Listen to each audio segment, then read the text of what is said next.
ক্যারিয়ারটাকে অনেক সুন্দর করতে হবে, জীবনে অনেক দূর যেতে হবে। তোমার এই দিন দিন নয়, আরো দিন বাকি আছে। এখন বয়স তো 15, 17, 18, 20। अभी भी बहुत कुछ देखना बाकी है मेरे दोस्त, ঠিক কিনা বলো?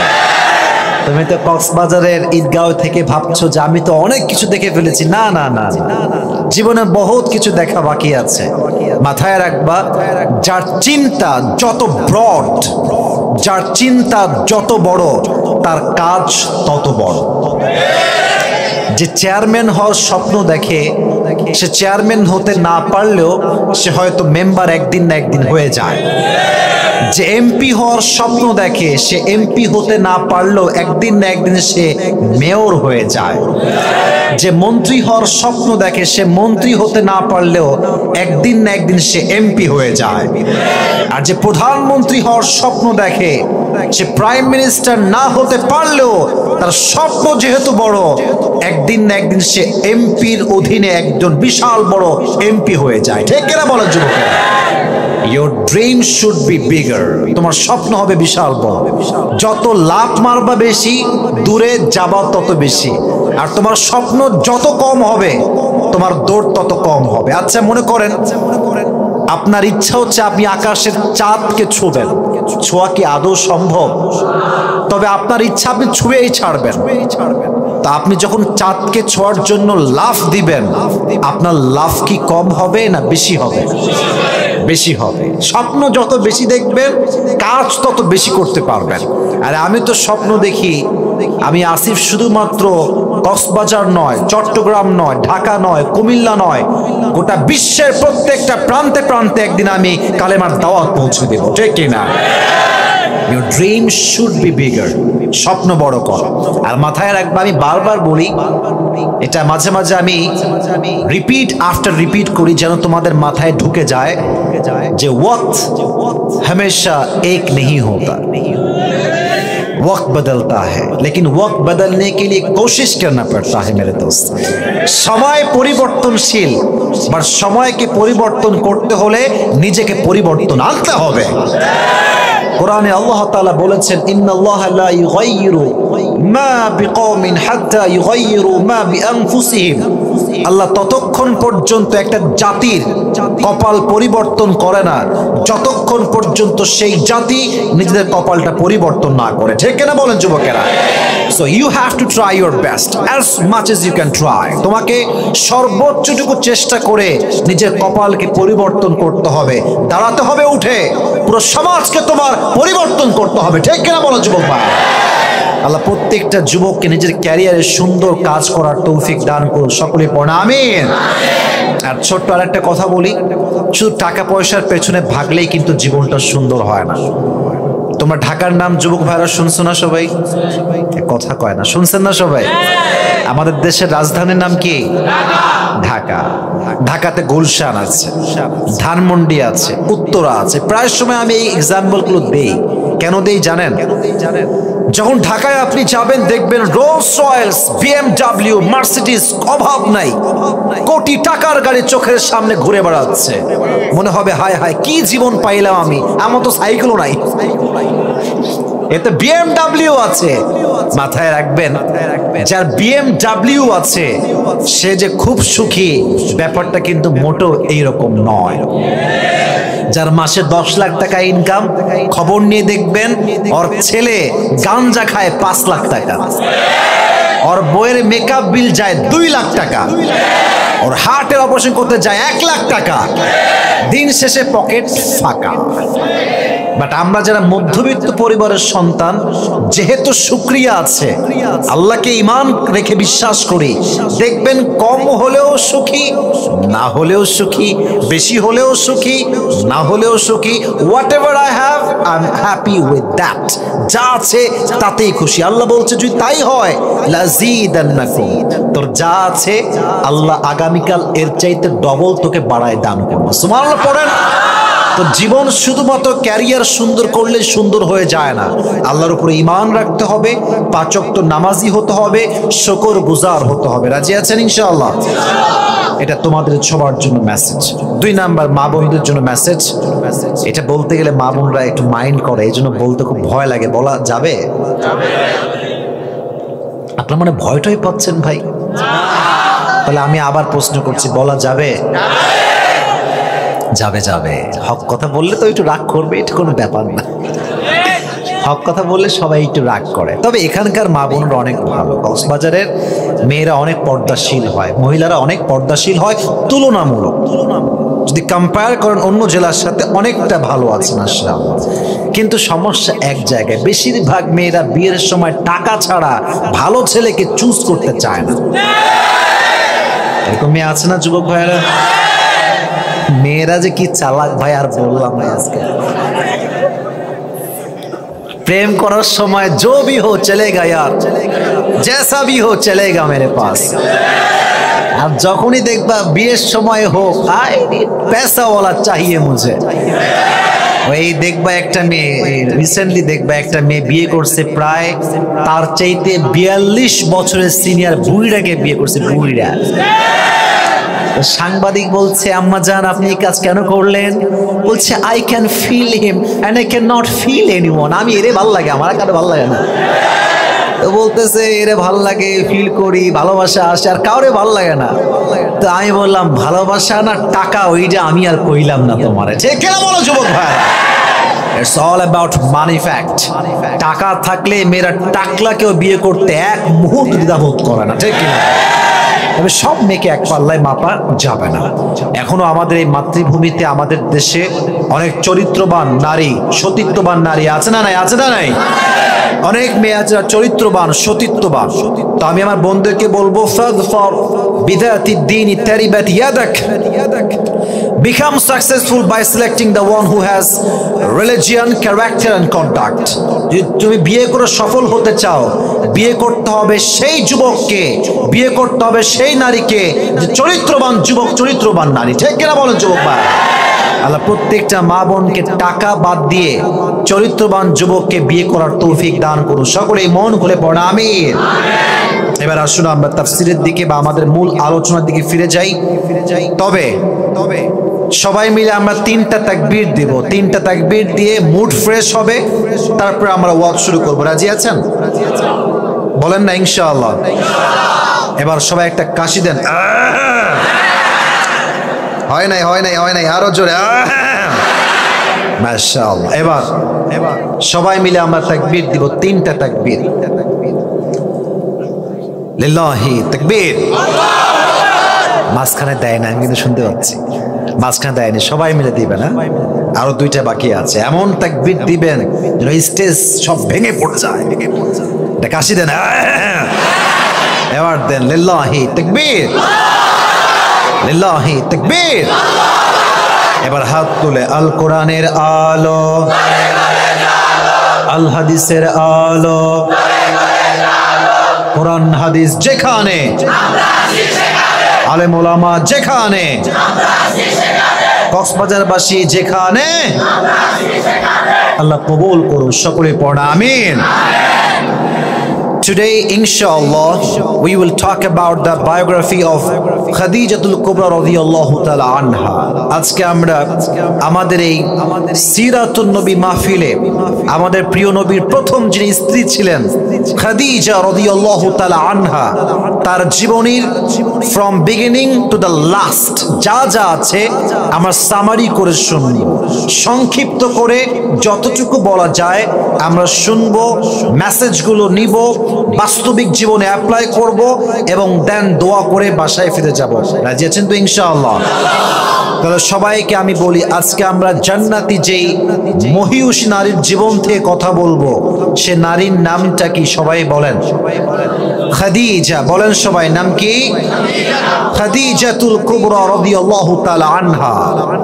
তিনি ছিলেন এমন একজন মহিয়সী নারী যে সমস্ত নারী জান্নাতে প্রবেশ করবে তার ভেতরে প্রথম যে নারীর নাম রয়েছে তার নামই হচ্ছে খাদিজা। সুবহানাল্লাহ পড়লেন আপনারা সবাই? নবীজির জীবনে একজন নারী ছিলেন সবচেয়ে বিশ্বস্ত এবং প্রথম নারী। তার নামই হচ্ছে খাদিজা। বলেন তো নবীজির প্রথম স্ত্রীর নাম ছিল কি?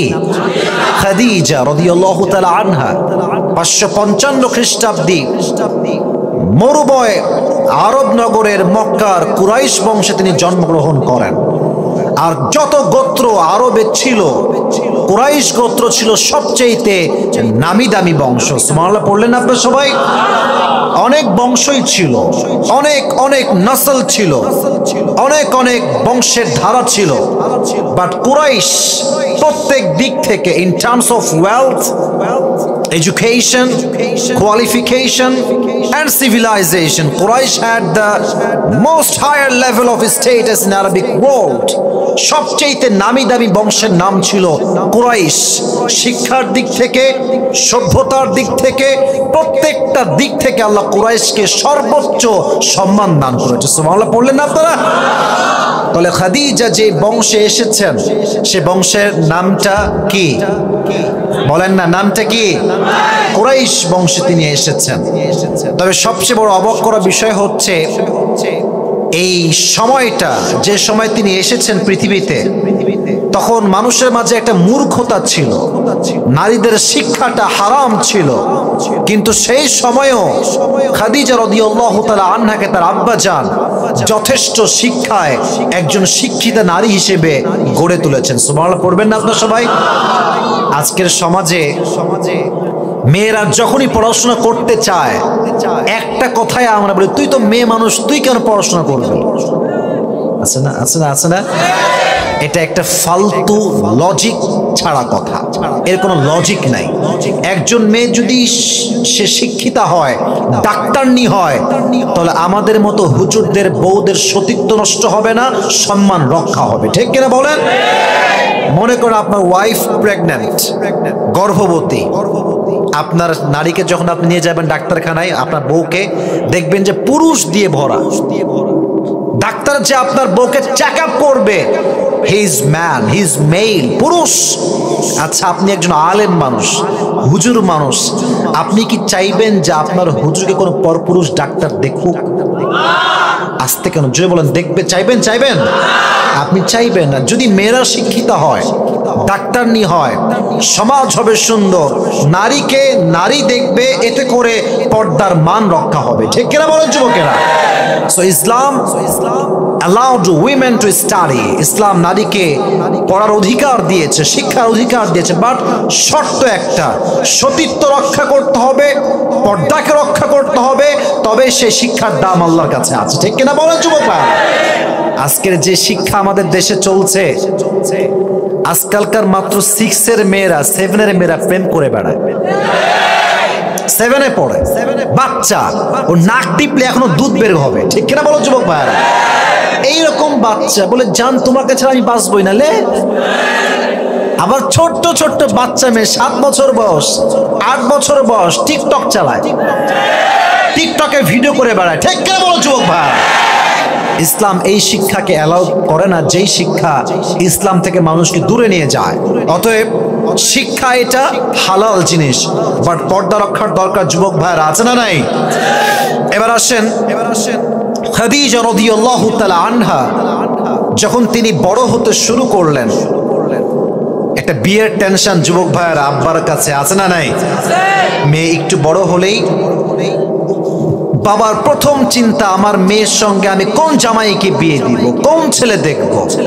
অনেক মেয়ে দেখবেন জামাই খুঁজে পায় না, বাবা তার মেয়ের জামাই খুঁজে পায় না, কারণ খালি খোঁজে সরকারি চাকরিজীবী। পাবে কেমনে? তো যদি ভালো চরিত্রবান যুবককে খুঁজে পেতে চান, চলছে শীতকাল, ঠান্ডার সময়, ফজরের নামাজটা জামাতের সঙ্গে পড়বেন আব্বাজান আপনি। যে যুবকটা এই শীতের কনকনের সময় অজু করে নামাজটা জামাতের সঙ্গে ফজরে পড়তে আসে, তার মতো ভালো পাত্র আল্লাহর জমিনে দ্বিতীয় আর কেউ হইতে পারে না। ঠিক না বল? টাকা পয়সা খুঁজবেন না। তো তার আব্বাজান, তার নাম ছিল খুয়াইলিদ, শুরু করলেন পাত্র খোঁজা। একজন পাত্র পেলেন, তার বিয়ে দিলেন। প্রথম বিয়ে হয়ে গেল, একটা সন্তান হল। কিন্তু আল্লাহর কি লীলা খেলা, প্রথম স্বামী মারা গেলেন, আবার বিয়ে হলো। দ্বিতীয় স্বামীও মারা গেল, তার থেকে সন্তান হলো, আবার বিয়ে, আবার মারা গেল। যতবার বিয়ে হয়েছে প্রত্যেকটা স্বামী মারা গিয়েছে, আল্লাহর কাছে চলে গিয়েছে। আচ্ছা, একটা মেয়ের স্বামী যদি বারবার বারবার মরে যায়, তার মন ভাঙে না? কক্সবাজারে বলেন ভাঙে না? ভাঙে না? ভাঙে না? মনটা ভেঙে চুরে চূর্ণ বিচূর্ণ হয়ে গেল খাদিজা। উনি ভাবলেন যে আল্লাহ, তুমি আমার সঙ্গে এইটা করছো, কোনো অভিযোগ নাই, বাট এবার আমি একটা নিয়ত করলাম, যতক্ষণ পর্যন্ত তুমি আমাকে সঠিক মানুষ জীবনে না দিবা আমি ধৈর্যশীল হব। যখন তুমি বিয়ে আমাকে আবার দিবা, মানে সঠিক মানুষ দিবা, তখন আমি বিয়ে করবো। সুবহানাল্লাহ পড়বেন না আপনারা সবাই? আমি কিন্তু ধারাবাহিকভাবে ওয়াজ করব।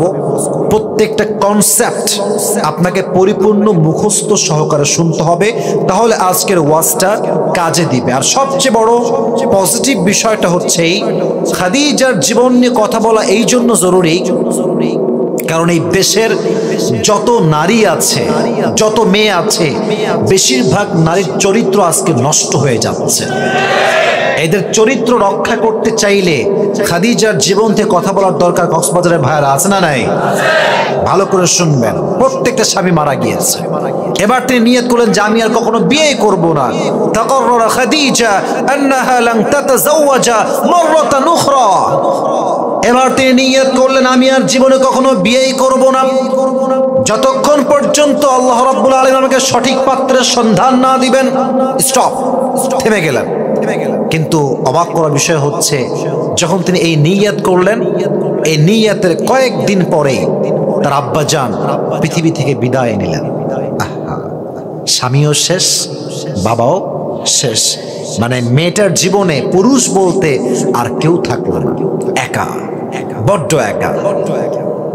তবে একটা কথা বলেই ফেলি, একাকিত্ব এটা আল্লাহর পক্ষ থেকে বিশাল বড় একটা নিয়ামত। যে একা থাকে সে বোঝে একা থাকার মর্ম কারে বলে। আর মানুষ যখন একা থাকে তখনই মানুষ আল্লাহকে স্মরণ করতে পারে। আর মানুষ যখন খুব বেশি ব্যস্ত হয়ে যায়, অমুক বন্ধু, তমুক বউ, তমুক বন্ধু, তমুক গার্লফ্রেন্ড, এই যে দুনিয়ার ব্যস্ততা, এটা মানুষকে আল্লাহর থেকে দূরে ঠেলে দেয়। ঠিক কিনা বলো? Loneliness is the biggest mercy from your Lord. একাকিত্ব হচ্ছে আল্লাহর পক্ষ থেকে একটা নিয়ামত। কিন্তু হ্যাঁ, একা সবসময় থাকা যাবে না। যখন তুমি সঠিক মানুষ পেয়ে যাওয়া জীবনে, সোজা কোনো প্রেম ছাড়া বিয়ে করে ফেলবা। ঠিক কিনা বলো যুবক ভাই? তো তিনি বড্ড একা হয়ে গেলেন, বাট বিয়ে করতে পারছে না, কারণ সাহস নাই। যদি আবার মারা যায় স্বামীটা আমার কি হবে? কে আমাকে দেখবে? লম্বা সময় তিনি এবার বাবার যেই বিজনেস ছিল, এটা 2 টাকার বিজনেস নয় যুবক ভাইরা, গোটা বিশ্বব্যাপী এই বিজনেসের একটা সয়লাভ ছিল। কোটি টাকার বিজনেস, হাজার হাজার কোটি টাকার বিজনেস তার বাবার কাছে।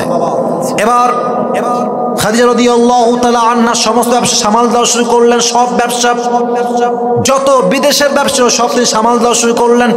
ব্যস্ত হয়ে গেলেন, সব ব্যবসা তিনি সামলাতেন। বাট একদিনের ঘটনা, এটা হচ্ছে নবীর দিকে আমরা আসছি, আমরা আমাদের নবীর দিকে আসছি। আগেই পড়েন সুবহানাল্লাহ। আরে নবীর সঙ্গে যখন তার জীবনটা অ্যাড হবে, তখন তো জীবনটা সুন্দর হবে। ঠিক কিনা বলো যুবক ভাইরা? নবীর কাছে আমরা আসছি। একদিন তিনি ঘুমালেন রাতের অন্ধকারে, স্বপ্নে তিনি দেখলেন আকাশটা নির্মল, চতুর্পাশে আলো আকাশ থেকে, বাট এই জমিনটা অন্ধকার হয়ে আছে, আকাশে আলো আছে। তিনি দেখলেন ছোট্ট একটা তারা আকাশে। হঠাৎ করে তিনি দেখলেন চাঁদ আছে। চাঁদটা হঠাৎ করে আসমান থেকে জমিনে নেমে আসছে এবং নামতে নামতে খাদিজার বুক বরাবর আসছে এবং পুরো অন্ধকার পৃথিবী চাঁদের আলোতে আলোকিত হয়ে গিয়েছে। এই স্বপ্ন দেখে এদিকে তাকান, কিন্তু ঘুমাইছিলেন, লাভ দিয়ে উঠছে। কি হইল এটা? কি দেখলাম স্বপ্নে আমি? এর ব্যাখ্যা কি হবে? ঘুম থেকে উঠে তিনি তার যেই চাচা, ওলামা একরাম আছেন সবাই জানবেন, তার নাম হচ্ছে ওয়ারাকা বিন নাফেল। আব্বা জান, চাচা জান, বলেন তো এই যে স্বপ্ন দেখলাম এর ব্যাখ্যা কি হবে? তো উনি এবার তাওরাত খুললেন, ইনজিল খুললেন স্বপ্নের ব্যাখ্যা দেওয়ার জন্য। যুবক ভাইয়ারা, আমার কথা বুঝতে কোনো সমস্যা হচ্ছে আপনাদের? আমার ভাষা কি বোঝা যায়? যায় যায় যায় স্বপ্নের ব্যাখ্যা কি হবে? তিনি তাওরাত খুললেন, ইনজিল খুললেন। অনেক ব্যাখ্যা মিলালেন যে স্বপ্নের ব্যাখ্যাটা কি হতে পারে। সর্বশেষ তিনি বললেন, Khadija good news, good news. কি হয়েছে চাচাজান?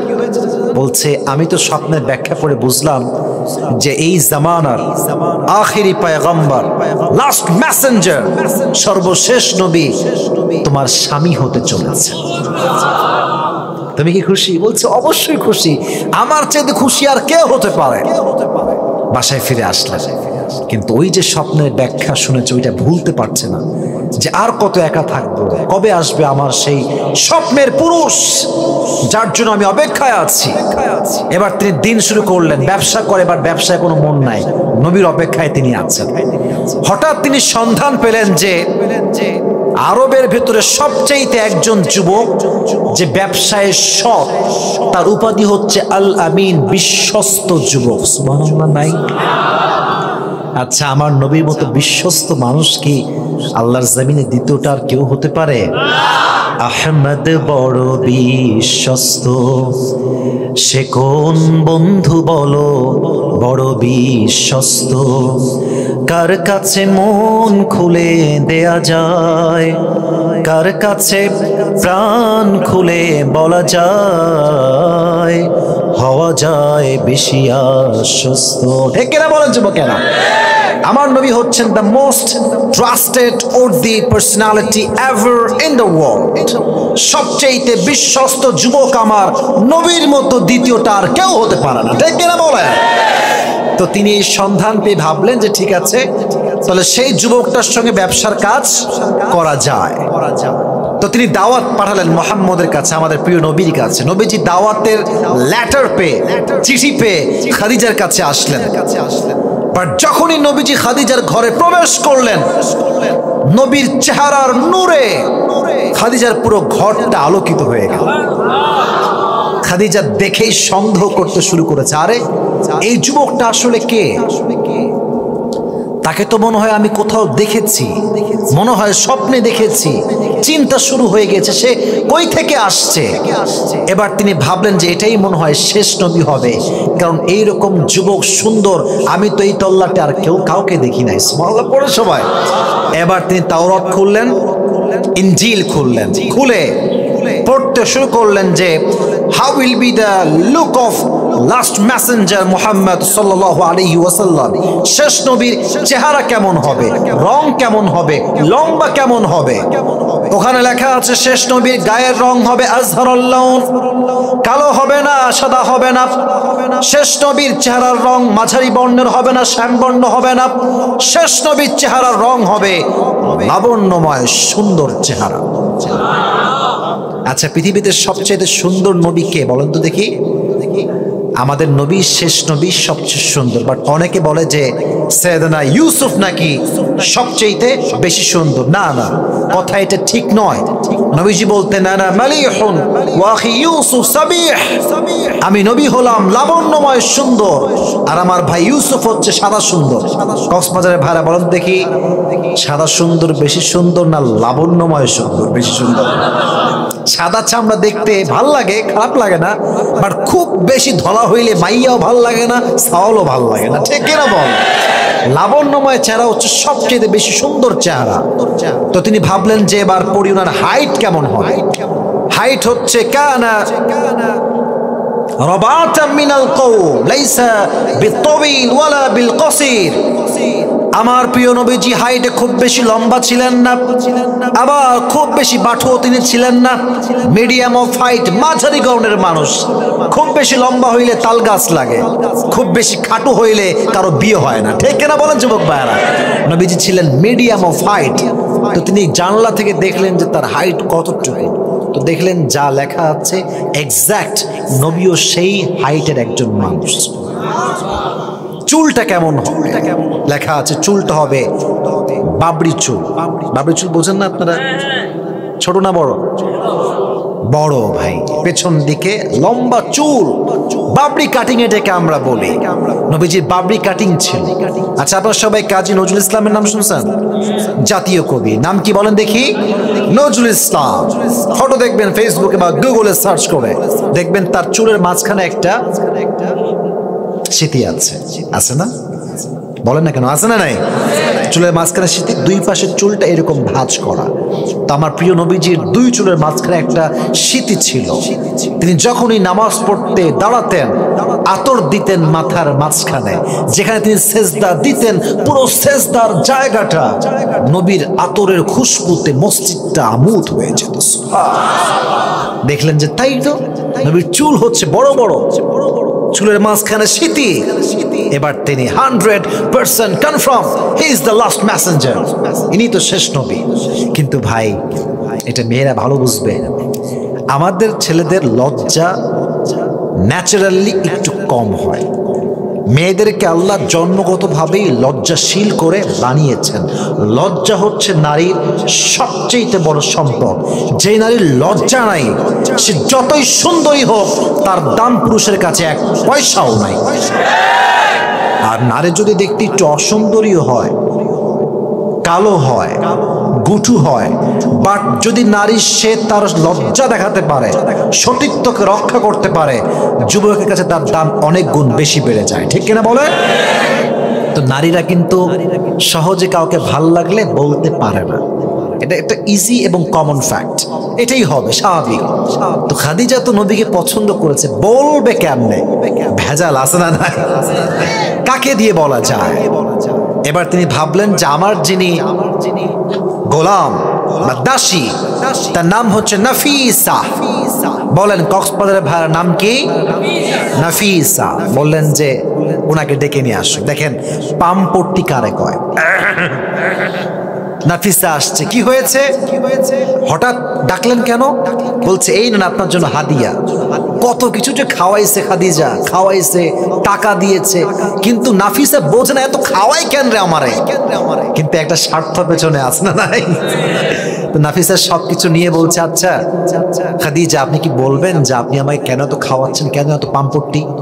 বলছে যে আচ্ছা একটা কাজ দিব, পারবেন করতে? বলছে অবশ্যই, আমি আপনার জন্য কাজ করি, আমি কেন পারবো না, বলেন আমাকে কি কাজ করতে হবে। বলছে এই যে যুবকটা বসে আছে না, যুবকটা? বলছে হ্যাঁ। বলছে তাকে আমার পছন্দ হয়েছে, বিয়ের জন্য আপনাকে আমার পক্ষ থেকে গার্ডিয়ান হয়ে বিয়ের প্রস্তাব নিয়ে যাওয়া লাগবে। সুবহানাল্লাহ পড়ে সবাই। আপনি কি পারবেন? বলছে হ্যাঁ হ্যাঁ পারবো, বাট এখন না, উনি যাক আগে, তারপর আমি নিয়ে যাব। এবার প্রিয় নবীজি ঘর থেকে বের হয়ে নিজের বাসায় ফিরে গিয়েছেন। 2-3 দিন পরে নাফিসা নবীর ঘরে আসছেন আগমন নিয়ে, মেহমান হয়ে। গেট বাড়িয়েছেন, কেউ কি আছে? নবীজি গেট খুলেছেন। গেট খুলেই প্রথম দেখেই বলছেন আসসালামু আলাইকুম। নাফিসা আপনাকে সালাম জবাব দিয়েছে। কেমন আছেন? ভালো আছি, আসেন ভেতরে। বলছে আসবো না, বাট কিছু কথা বলতাম, যদি তোমার পারমিশন থাকে। বলছে অবশ্যই বলবেন, কেন না। বলছে আচ্ছা তোমার বয়স তো মাশাআল্লাহ 25 ইয়ার্স ওল্ড, 25 বছর বয়স। আচ্ছা আপনি বিয়ে করেন না কেন? নবীকে প্রশ্ন করছে নাফিসা, আপনি বিয়ে করেন না কেন? যেই উত্তর নবীজি দিয়েছেন এটা আমাদের সবার উত্তর, প্রত্যেক যুবকের উত্তর নবীজি নিজে দিয়েছেন। তো বলছে আমি যে বিয়ে করব টাকা পয়সা নাই, আমি যে বিয়ে করব কি নাই, টাকা পয়সা নাই। এই হাদিসটা পড়লে মনে হয় যে নবীজি নিজের কথা বলেন নাই, হাজার হাজার কোটি কোটি যুবকের মনের কথা তিনি বলেছেন। ঠিক কিনা বলেন? এখন বুঝবা না, এটা বিয়ের সময় আসুক তখন বুঝবা।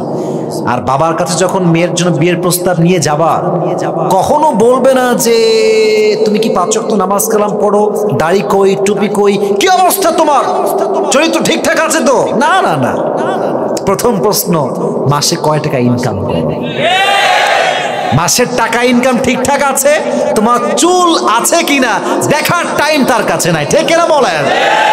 তো একদিন ছোট্ট একটা কথা মনে পড়ে গিয়েছে, বলা যাবে? বলা যাবে? যাবে যাবে। এক বাবা তার মেয়েকে ওই টাকলার সঙ্গে বিয়ে দিয়েছে। ঠিক তো এক ছেলের খুব রাগ যে পছন্দ করলাম আমি আর পাইলো আমার কাকা, এটা হইল। তো এখন যুবকটা খুব রাগ, মানে খুব ফুলে আছে। তো মেয়ের বাবাকে বলছে আব্বাজান মুঝে আপসে এক সওয়াল করনা है, একটা প্রশ্ন আছে। বলছে বলো বাবা কি হয়েছে? বলছে আপনি आपकी बेटी की शादी किसके साथ दे दिया, इसके सर पे तो बाल नहीं है।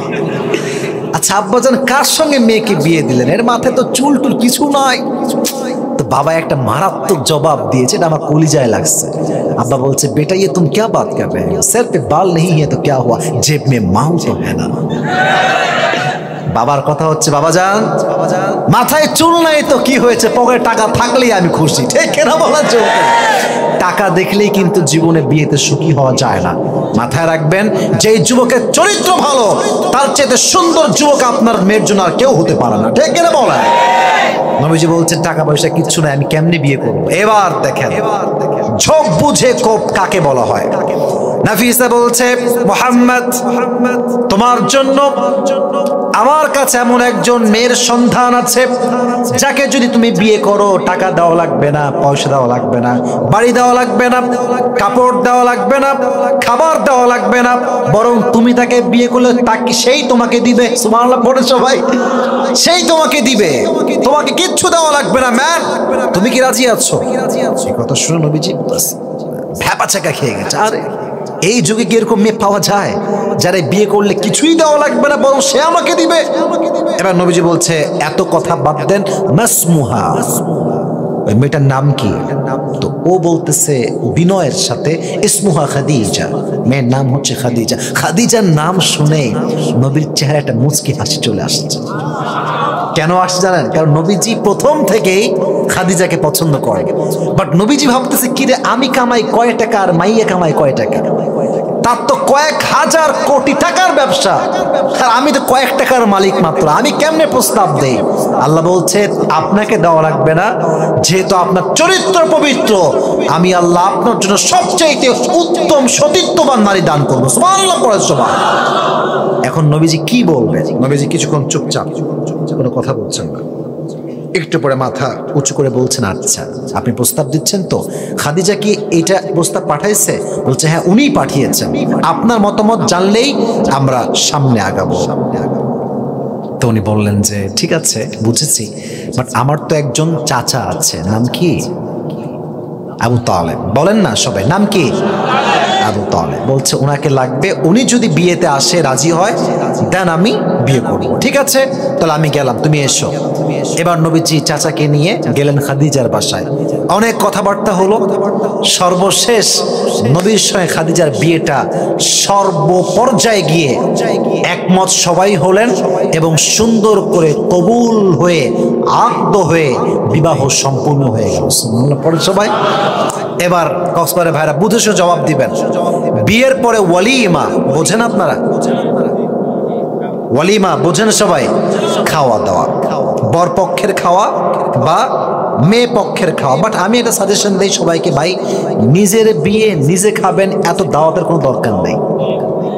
কথা আগে বলেন, ঠিক আছে কিনা বলেন? বলেন সুন্নতি খাবার ঠিক আছে, বাট আপনি বিশাল বড় আয়োজন করবেন, বিশাল বড় মাঠ নিয়ে, বরপক্ষ আসবে বাস নিয়ে, 200-300 লোক মিলে আপনি খাওয়াবেন গোস্ত, গরুর গোস্ত, মুরগির গোস্ত, ডাল ভাত সবজি, 7 আপ কোলা খাওয়াই শেষ। যাওয়ার সময় পেট এরকম ফুলে থাকবে, খেয়ে দিয়ে হ্যাঁ বলবে সবই ঠিকঠাক ছিল, বাট লবণ কম হয়েছে। কথা আসতে বললেন কেন, ঠিক কিনা জোরে বলেন। তোর মতো বাটপারকে না খাওয়ানোর চাইতে আমি নিজে খাওয়াই বেশি উত্তম, ঠিক কিনা বলেন যুবক ভাই? তোরা আমার খাওয়ানোই ভুল হয়েছে বেটা। দাওয়াত দিবেন না এই সমস্ত ফালতু লোককে, কয়েকজন আত্মীয় স্বজন যারা খুব ক্লোজ দাওয়াত দিবেন, খাওয়াবেন, বিয়ে শেষ। যত মানুষের মন রাখবেন কষ্ট তত বেশি আপনি পাবেন, ঠিক কিনা বলেন যুবক? তো এদিকে কিন্তু লোক খুবই কম, নবীর পক্ষের কয়েকজন লোক, খাদিজার পক্ষের কয়েকজন লোক, বেশি লোক কিন্তু নাই। এবার মোহর কি দিবে? মোহর দিয়েছে হচ্ছে 20টা উট। কয়টা উট? 20টা উট। এখন ওলিমা কি খাওয়াবে? নবীর কাছে তো কোনো টাকা পয়সা কিচ্ছু নাই। আহা, এই হাদিসটা কত সুন্দর, খাদিজার মন কত বড়, কি বিশাল হৃদয় তার। তিনি বললেন যে আমার স্বামী যে আমাকে মোহরটা দিয়েছে 20টা উট, এই 20টা উট জবাই করে মেহমানদের জন্য আয়োজন করা হয়, সব জবাই করে দাও। তার মোহরের উট সব দিয়ে দিয়েছে, জবাই হয়েছে, আয়োজন হয়েছে। এবার আসলো বাসর রাত। নবীজি বাসর রাতে এন্ট্রি নিয়েছেন, প্রবেশ করেছেন। এখানে একটা শিক্ষা আছে, অনেক বড় শিক্ষা। এখানে বাচ্চারা ডিস্টার্ব করছে, ওদেরকে সামলাবেন আপনারা, ঠিক আছে? যেন আর কোনো আওয়াজ না হয়। তাকবীর দেন সবাই, লিল্লাহি তাকবীর। বাসর রাতে নবীজি আসলেন খাদিজার কাছে। খাদিজা বসে আছেন, নবীজি ডান পাশে বসলেন খাদিজা। সালাম কালাম কথা হলো। আমি হাদিসটা বললে একটু ইমোশনাল হই, এই জন্য যেখানে একটা লম্বা শিক্ষা, যেটা আমাদের পুরো লম্বা ক্যারিয়ারে কাজে আসবে, মানে বড় শিক্ষা। খাদিজা বললেন, আচ্ছা আমি যে আপনাকে স্বামী হিসেবে পেয়েছি কেন জানেন? বলছে, পেয়েছি এই জন্য যে আমি আমার স্বামী মৃত্যুর পরে একমাত্র এটাই আমার হাতিয়ার, সবর। সবরের বিনিময়ে আল্লাহ আমাকে আপনার স্ত্রী হিসেবে কবুল করেছে। সবর, ধৈর্য। জীবনে ধৈর্য ছাড়া কোনো গতি নাই। তুমি কি করবা জীবনে বলো? প্রত্যেকটা কাজেই ধৈর্য লাগবে। ব্যবসা, ধৈর্যের দরকার আছে না নাই? চাকরি পাচ্ছেন না, চাকরি পাওয়ার জন্য ধৈর্যের দরকার। যুবক ভাইরা আছে না নাই? আছে না নাই? জীবনের প্রত্যেকটা মুহূর্তে মুহূর্তে ধৈর্য লাগবে। আর আমার বোনদেরকে বলবো, বোনেরা, যুবকদের জীবনে যদি আসতে হয় খাদিজার মতো আসবেন। কেন আসবেন? এই জন্য আসবেন যে খাদিজা নবীর হাত তখন ধরেছিল যখন নবী শূন্য পকেটের পুরুষ ছিলেন। আর মেয়েরা এখন সেই পুরুষের হাত ধরতে চায় যার পকেট ভর্তি টাকা আর টাকা। কিন্তু সেই মেয়ের বোঝা উচিত, যদি আজকে আমি এমন যুবককে বিয়ে করি যার টাকা পয়সা খুবই কম, আমার বিয়ের পরে সে যদি প্রতিষ্ঠিত হয়, সে তো সবচেয়ে বেশি তার বউকেই ভালোবাসবে। মেয়েরা বোঝে না, আগেই খোঁজে পকেট ভারী কার বেশি। না না না, নবীর সঙ্গে খাদিজার বিয়ে হয়েছে এমন অবস্থায় যখন নবীর কাছে কিচ্ছু ছিল না। সুবহানাল্লাহ পড়বেন না আপনারা সবাই? এবার বিয়ের পরে সংসার শুরু হলো। আচ্ছা, সংসারে কয়েকটা হাদিস কি বলা যাবে নাকি আমাকে আগেই শেষ করে দেওয়া লাগবে? 12টা বেজে গিয়েছে, আমি কি আমার হাদিসগুলো বলতে পারবো যুবক ভাইরা? ইনশাআল্লাহ। আপনাদের উপরে আমি খুশি কেন জানেন? এই দেখেন পুরো ওয়াজ কত দূর আসলাম, কোনো যুবক ডান বাম নাই, উঠা উঠি নাই। এই জন্য বলি কক্সবাজার আসলেই হচ্ছে মাহফিলের রাজধানী। ঠিক কিনা বলার যুবক? তবে হ্যাঁ, একটা আবদার আছে। আমি একজন যুবককে চাই, যে যুবকের বিয়ে টিয়ে কিচ্ছু হয় নাই, সিঙ্গেল যুবক, সে দাঁড়িয়ে 3টা তাকবীর দিবে বাঘের বাচ্চার মতো। কে আছে? কেউ নাই? হ্যাঁ, জোরে সোরে তাকবীর দিবা, লিল্লাহি তাকবীর দিবা 3 বার জোরে। পারবা তো? দাও লিল্লাহি তাকবীর, লিল্লাহি তাকবীর, লিল্লাহি তাকবীর। বসো, তোমার বউ পাওয়া যাবে না, বসো। আর একজন যুবক লাগবে যে সেই লেভেলে তাকবীর দিবে একদম বাঘের বাচ্চার মতো। কে আছে? হ্যাঁ, দাও, জোরে দাও।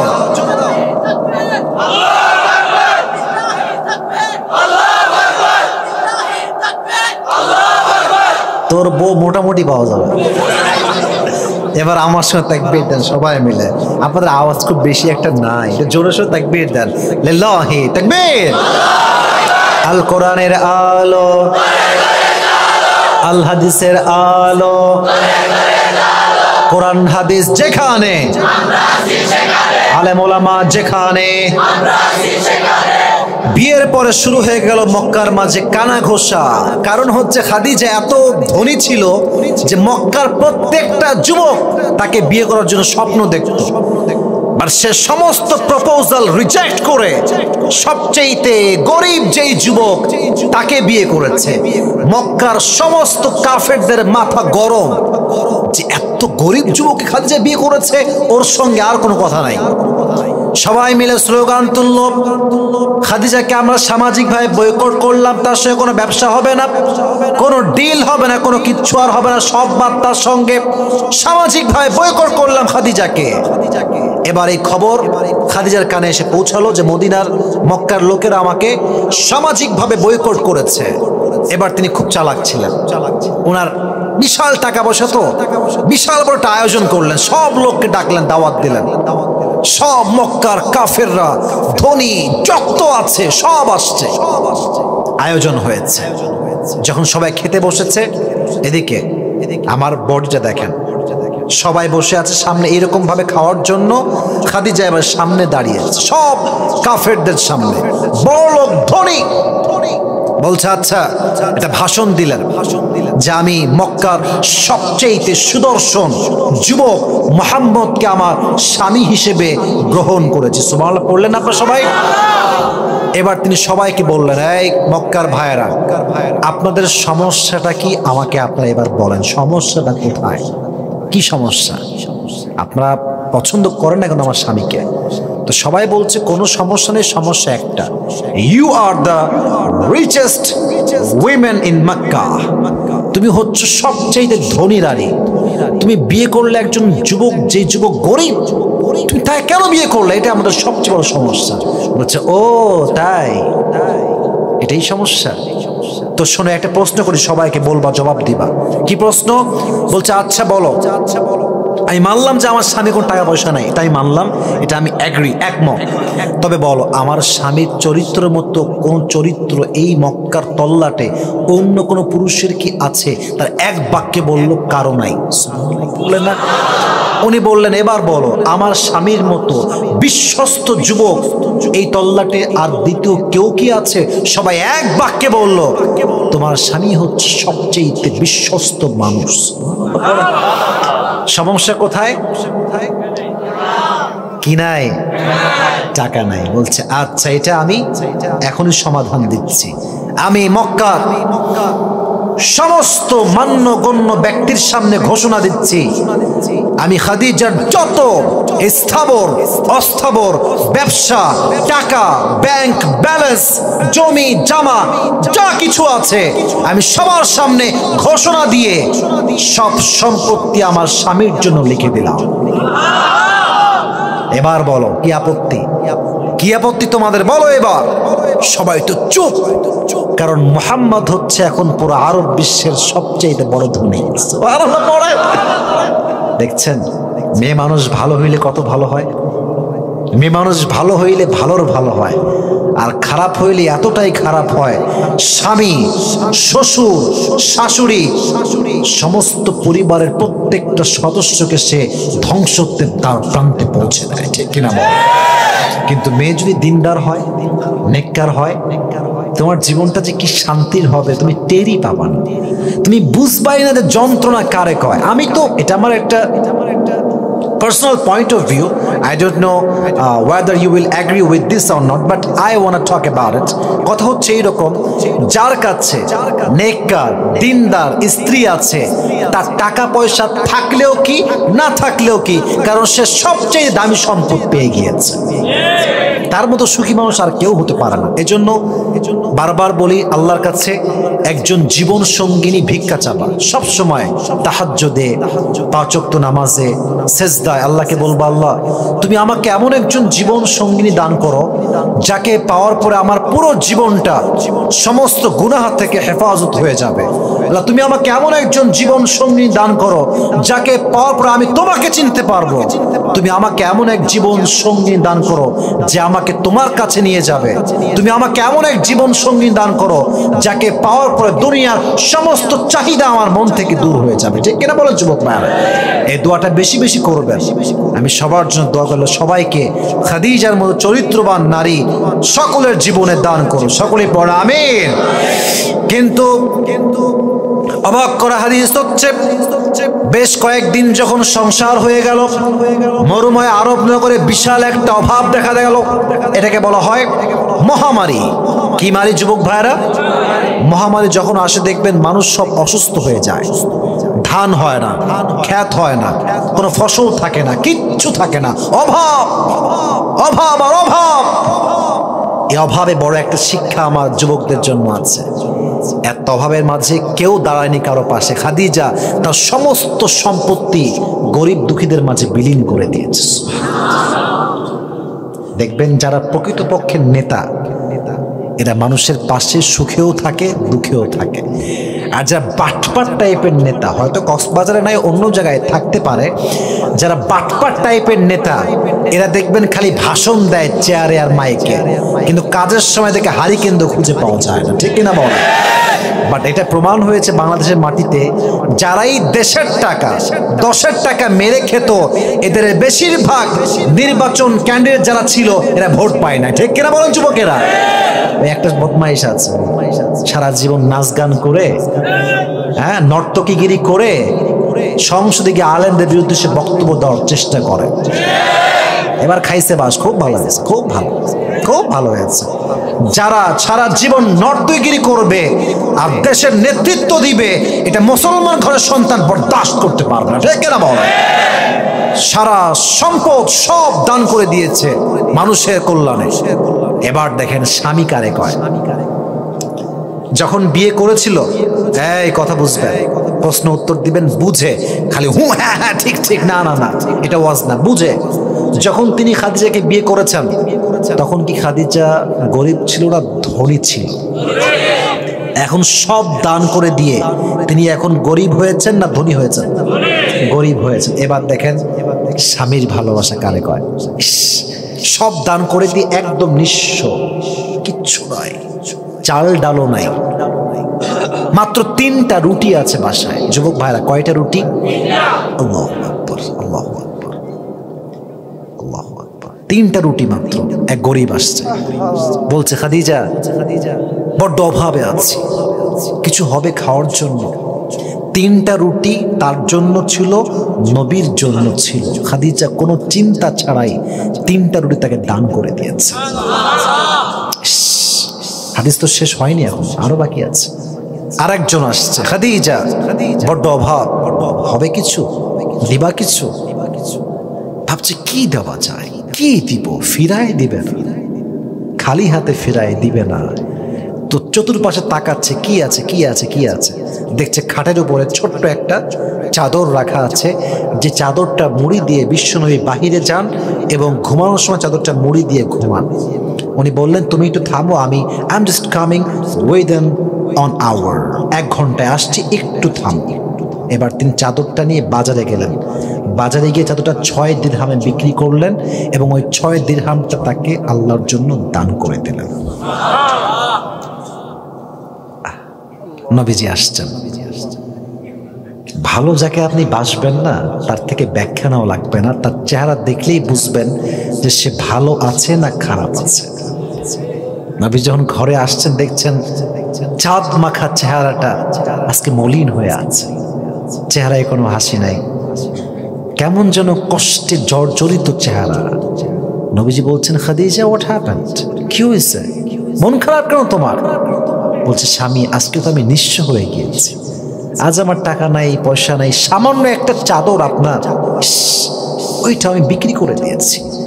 নবীজি বললেন যখন তোমার সব ছিল তখনও ছিলাম আমি, আজ তোমার কিচ্ছু নাই, এখনো আমার তোমার যেমন আমি আগে ছিলাম, আজও আমি তোমার তেমনই আছি। শক্ত করে হাত ধরেছে খাদিজা, বলছে তোমার সঙ্গে আমি আগেও যেমন ছিলাম আজও তেমন আছি। ভালোবাসাই তো এইটা, ভালোবাসাই তো এইটা। শূন্য অবস্থায় আমি তোমার পাশে আছি, যখন তোমার সব থাকবে তখন আমি তোমার পাশেই থাকবো, ঠিক কিনা বলো যুবক ভাই? নবীজি কাঁদলেন, খাদিজাকে জড়িয়ে ধরে কান্না করলেন। কিন্তু আল্লাহর কি লীলা খেলা, সামান্য কয়েকদিনের ব্যবধানে তারা ব্যবসা শুরু করলেন।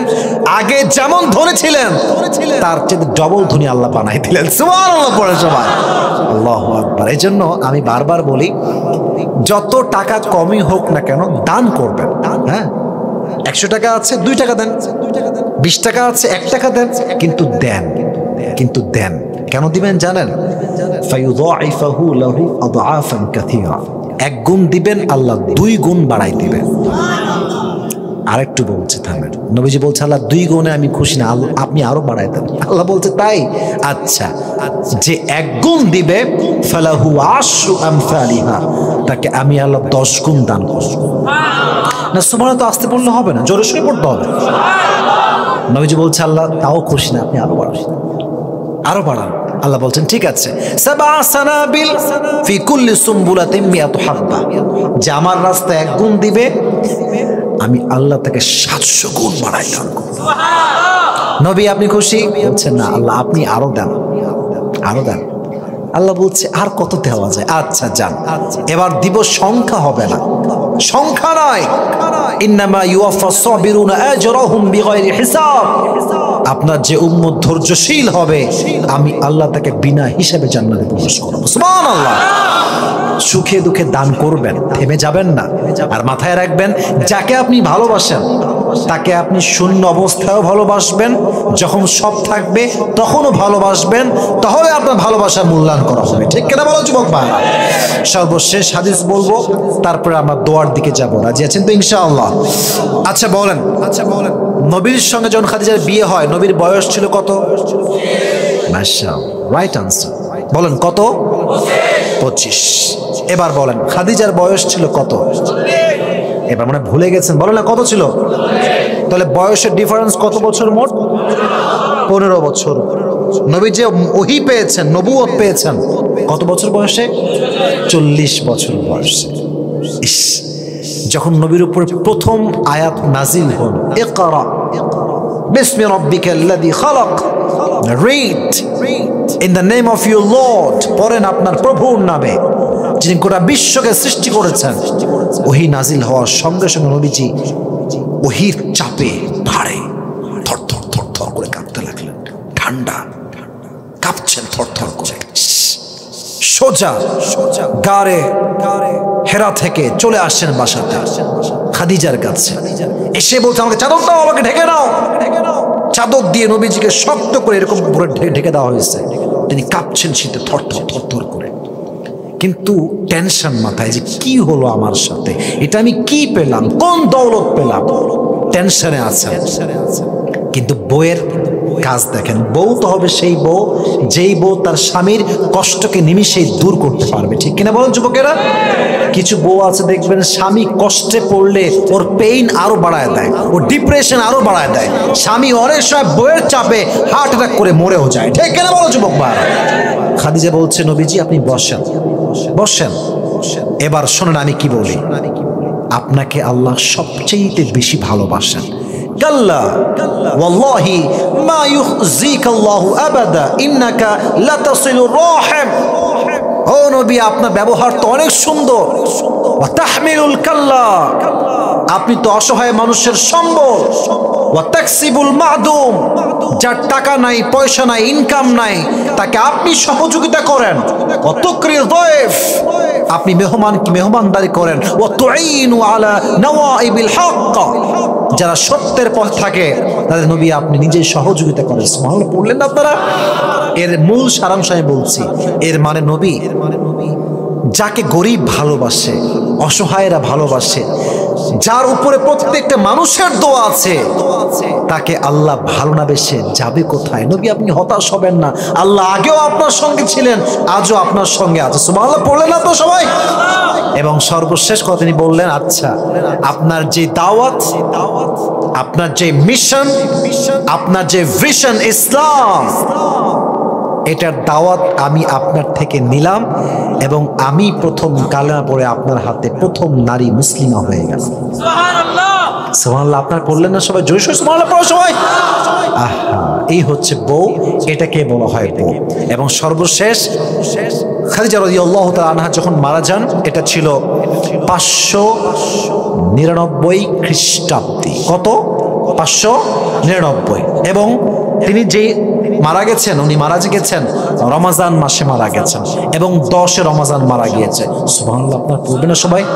আচ্ছা, যে শুক্রবারে মারা যায় আর যে রমাজান মাসে মারা যায়, এই হাদিস তো সবাই জানেন যে সে আল্লাহর জান্নাতে প্রবেশ করে। সুবহানাল্লাহ নাই?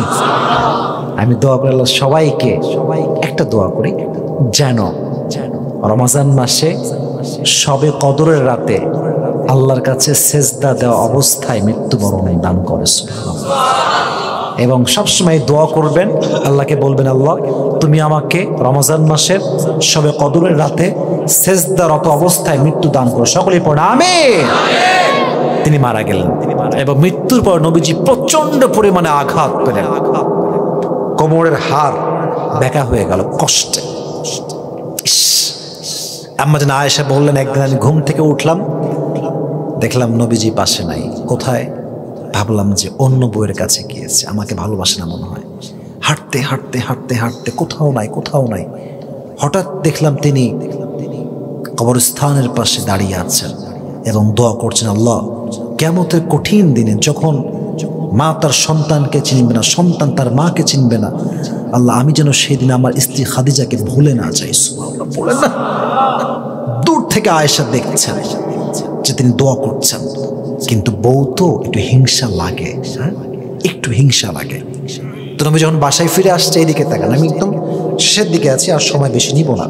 বলছে নবী একটা কথা বলবো, রাগ করবেন না তো? বলছে বলো। আচ্ছা নবী আপনি এই বুড়া মহিলা বিয়ে করেছিলেন, 60 বছরের বুড়ি মহিলা, তারে আপনি এত ভালোবাসেন? আমরা তো যুবতী, আমরা তো কুমারী, সিঙ্গেল, কখনো বিয়ে করি নাই, আপনি বুড়াকে এত ভালোবাসেন? এই কথা শুনে নবীজি চেহারা লাল হয়ে গিয়েছেন আগে। কত বড় সাহস তোমার! তুমি কাকে কি বলছো আয়েশা? খবরদার, তওবা করো। জীবনে কখনো এই বাক্য তুমি আমাকে কখনো বলবা না। মনে রাখো আয়েশা, আমার যখন কেউ ছিল না তখন আমার পাশে খাদিজা ছিল, এবং আমি নবীর দাওয়াত সর্বপ্রথম যে নারী গ্রহণ করে মুসলিম হয়েছে সে আমার বউ খাদিজাই ছিল। সুবহানাল্লাহ পড়েন। সে আমার দুর্দিনের সাথী, তাকে আমি ভুলবো কেমন করে? আর এক হাদিসে আসছে আম্মা জান আয়েশা বলতেন যে আমাদের বাড়িতে গোস্ত খুবই কম রান্না হতো, 2 মাস 3 মাস পর একবার 2 বার, তাও হতো না, অনেক সময় হতোই না। শেষ হাদিস বলছি। কিন্তু যখনই এক টুকরা গোস্ত কম বেশি যাই হোক, হাফ কেজি 1 কেজি যাই রান্না করা হতো, নবীজি গোস্তে কয়েক টুকরা নিয়ে পুরো মদিনায় খুঁজতেন যে কোথায় আছে খাদিজার বান্ধবীরা। যাকেই পেতেন, যেহেতু খাদিজার সে বান্ধবী ছিল, সেই সুবাদে তিনি তাকে গোস্ত খাওয়াতেন। সুবহানাল্লাহ পড়লেন আপনার সবাই? তিনি তার বউকে প্রচন্ড পরিমাণে ভালোবাসতেন। এই জন্য আমরা ট্রাই করব এমন মেয়েকে বিয়ে করার যারা খাদিজার চরিত্রবান হবে। যোগ ভাই রাজি আছেন তো ইনশাআল্লাহ? এই টিকটক মার্কা সারাদিন টিকটক করে, বেপর্দা, চরিত্রে ঠিক নাই, 10-12টা প্রেম করে বেড়ায়, এরকম মেয়েকে বিয়ে করবা, তুমি যে এমন ছ্যাঁকা খাবা তুমি সোজা বেকা হয়ে যাবা। ঠিক না বল? এরকম মেয়েকে বিয়ে করবা, খবরদার। হ্যাঁ, কখন বিয়ে করবা আমার কথাগুলো একটু বুঝবে না। যদি কোনো মেয়ে বেদিন হয়, টিকটক করে, জিন্সের প্যান্ট পরে, একদম পর্দাহীন একটা মেয়ে, বাট সে তোমাকে ওয়াদা করেছে যে তোমাকে যদি আমি পেয়ে যাই আমি জীবনের সমস্ত চাহিদা বাদ দিয়ে দিব, বোরকাওয়ালি হব, পর্দাশীল হব, দেন তুমি ভাবতে পারো যে তাকে বিয়ে করা যায় কি যায় না। যদি তোমার মাধ্যমে একজন মেয়ে দিনের পথে ফিরে আসে, দোষ কোথায়? কথা ঠিক আছে না যুবক ভাইরা? যদি আমার দ্বারা একজন মেয়ে পর্দাশীল হয়ে যায়, দোষটা কোথায়? মনটাকে বড় করবা। আপনারা সবাই সানা খানের নাম শুনছেন, বলিউডের নায়িকা? সে কিন্তু যে মুফতিকে বিয়ে করেছে এবং স্টিল শি ইজ হ্যাপি, ভালো আছে। ইউটিউবে দেখবেন আপনারা। উদ্দেশ্য নাম নেওয়া নয়, উদ্দেশ্য হচ্ছে একটা, যেই মেয়ে দিনের পথে ফিরে আসতে চায় তাই খোটা মাইরেন না, তাকে গালি দিয়েন না, তাকে অ্যাপ্রিসিয়েট করেন। আজকের পর্দাহীন নারী কালকে পর্দাশীল নারী হয়ে যাবে। ঠিক কিনা বলো যুবক ভাই? আল্লাহ প্রত্যেকটা যুবককে আম্মা জান খাদিজার মতো নারীকে বিয়ে করার তৌফিক দান করুন, সকলে পড়া আমিন। এবার কয়েকটা শিক্ষা বলছি, শিক্ষা বলেই আমরা দোয়া করবো। তাকবীর দেন সবাই মিলে, লিল্লাহি তাকবীর। এবং বারবার বলি, শেষ ভালো যার সব ভালো তার। আমাদের শেষটা অসাধারণ চমৎকার হয়েছে। তবে হ্যাঁ, ওয়াদা করেছিলাম আমরা সবাই কি করে যাব ইনশাআল্লাহ? যাবেন তো ইনশাআল্লাহ সবাই? 1 নাম্বার শিক্ষা, প্রথম শিক্ষা মাথায় রাখবেন, আপনার মেয়ে কিংবা মা অথবা আপনার বোন যেই হোক, যদি তারা, আচ্ছা কথা বুঝতে কোনো সমস্যা হচ্ছে না তো আমাদের? যদি তারা পড়াশোনা করতে চায়, করাবেন, নিজে নিয়ে যাবেন, অথবা মা নিয়ে যাবে, অথবা আব্বা নিয়ে যাবে। বাট এই কথা কখনো বলবেন না যে মেয়ে মানুষের পড়াশোনা কিসের। না না, খাদিজা তৎকালীন সময়ে সবচেয়ে একজন শিক্ষিতা নারী ছিল। সুবহানাল্লাহ পড়লেন না? আমি আমারটা বলি, আমার বোন যখন, মানে আমি যখন মাদ্রাসায় পড়তাম, আমার বোন পড়তো স্কুলে, তো আমি এটা সহ্য করতে পারতাম না, কারণ আমি স্কুলে জানি যেখানে পর্দার কোনো ঠিক নাই, মেয়ে ছেলে একসঙ্গে ফ্রি মিক্সে ক্লাস করে। তাই আমি বাপকে সব সময় বলতাম যে তুমি কি করছো এইটা, আমার বোনকে তুমি কেন পড়াচ্ছ এইটা। তখন বুঝতাম না, এখন বুঝি যে মেয়ে যদি পর্দা ঠিক রাখতে পারে তার পড়াশোনা করতে কোনো সমস্যা নেই। ঠিক কিনা বলো যুবক ভাইরা আমার? 1 নাম্বার, মেয়েদেরকে এই সিস্টেমটা দিবেন যেন তারা পর্দার সঙ্গে পড়াশোনা করতে পারে। 1 নাম্বার। 2, জীবনে যদি বিয়ে না হয় মানে মেয়ে খুঁজতেছেন, মেয়ে পাচ্ছেন না, ছেলে খুঁজতেছে, ছেলে পাচ্ছেন না, টেনশন করবেন না। দিন যত বেশি যাবে মাথায় রাখবেন আল্লাহ আপনাকে অপেক্ষা করাচ্ছে, কারণ আল্লাহ আপনাকে সর্বোচ্চ উত্তমটা দান করেছে।